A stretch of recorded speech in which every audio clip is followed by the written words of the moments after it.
Hi children, now we are going to explain Emergence of Kingdom and Republic Part 2. In the previous chapter, we discussed factors responsible for the rise of Janapada and Mahajanapadas, social, political, economical conditions of this period. In second part, we are going to discussing about cities of Mahajanapadas, kings, army and taxes of Mahajanapadas, Magadha, a powerful kingdom, about Alexander and Gandhara school of art. Already you know, Mahajanapadas means big cities. What kind of people do you think lived in these cities? Cities of this time, like today, were mainly inhabited by poor workers. Some of them were slaves and servants, while most of them were craft persons. But today we can't see slaves, we can see only servants. Most of them were craft persons who made goods for sale. What did they make? They made beautiful and fine pots which were in great demand in all the great towns. They made fine cloths which were brought by the rich people of other Mahajanapadas also. They made gold and silver jewelry.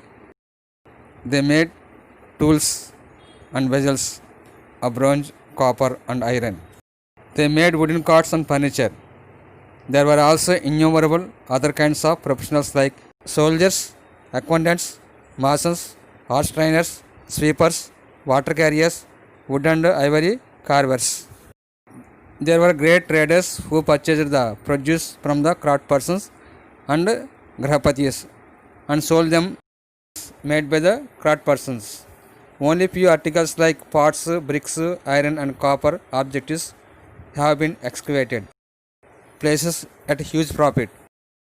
They also bought the special articles of this land and sold them in their own Mahajanapadas. They took the animals like oxen, donkeys and camels to carry the loads. They traveled day and night for weeks and months across the rivers, plains, hills. There were a number of slaves working under them. Most of the Mahajanapadas were ruled by the kings. The kings commanded and led their armies in battles. They took personal interest in the warfare of their people. Yajnas and animal sacrifice became very important during this period. The kings lived in the capital cities and tried to build strong forts. All this required a lot of money. The soldiers and their families had to be provided for accommodation. The brickmakers who made lakhs of bricks and thousands of men and women who worked to construction these public buildings and had to pay wages, that means money. Look at the picture. This is the fort of the Kosambi city. The king collected taxes from the people. They had officers who would collect taxes from the grahapatis, the craft persons and traders. If anyone refused to pay tax, they could be punished by the soldiers of the king. They increasing the taxes imposed on the people and defeating neighboring kingdoms.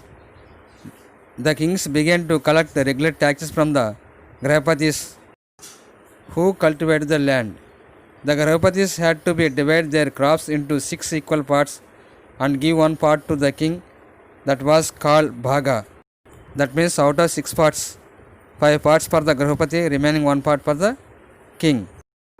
Craft persons also had to pay taxes, often by working free of charge for the king for 1 day for every month. Herders of the cattle and sheep, they have to give the animal produce to the king in the form of tax. Traders were also made to pay taxes on the goods they sold. And hunters and gatherers also had to give to the Raja what they got from the forest.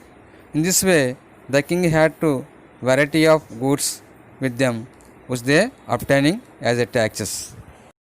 During this period, the use of coins just began. Look at the picture. This is the coins of Mahajanapadas times. The kings would have convinced the farmers to grow more crops and adopt better methods of cultivation and irrigation so that production would increase and they would get more tax by the kings. Similarly, they may have encouraged the traders of their kingdoms to trade more in distant places. The kings were also constantly waging wars against each other to expand their kingdoms. These wars were fought by the armies, but they also armed ordinary people by destroying crops and burning villages or looting them. Often, people of the defeated kingdoms were enslaved and sold off to Grahapatis, traders, and officials. Now, we are going to discussing about the difference between the Gana and kingdom. The term Gana means peoples of equal status. Sangha means assembly. A Gana Sangha covered a small geographical area ruled by an elite group. Next, kingdom. A kingdom means a territory ruled by a king or queen. In a kingdom, family which rules for a long period became a dynasty. Now we are going to discussing about Magadha, a powerful. Look at the map. A Magadha kingdom spread both sides of the river Ganga. The river made the land very fertile and the Grahapatis could irrigate their land easily. The river Ganga was also used for transporting goods and animals. Some areas of the Magadha covered with thick forest. Elephants were captured from there and trained for fighting in the wars. Wood from the forest was also used for building palaces and chariots. In the southern part of the Magadha, there were iron ore deposits which could be used for the making of weapons. All this enabled Magadha to emerge as a very powerful kingdom. Bimbisara and his son Ajatasattu were early kings who built Magadha kingdom. Mahapadmananda was another powerful ruler of Magadha. All these kings used to their armies to defeat other kingdoms. During the time of Mahapadmananda, the kingdom extended from the northwestern part of India to Odisha. They also performed ritual and festivals for the welfare of the entire kingdom. Next, we are going to discussing about the Biju, a Gana. The Biju Mahajanapadas was to the north of Magadha and it had a Gana form of government. Gana was ruled by a group of rulers instead of a single ruler. Sometimes even a number of men ruled together and each of them was called a Raja. They performed ritual, met and took decision on issues of common interest in assemblies through decision and debate. However, women, slaves and wage earners could not participate in those assemblies. Gautama Buddha and Mahavira belonged to Ganas and became a famous teachers respected in all Mahajanapadas.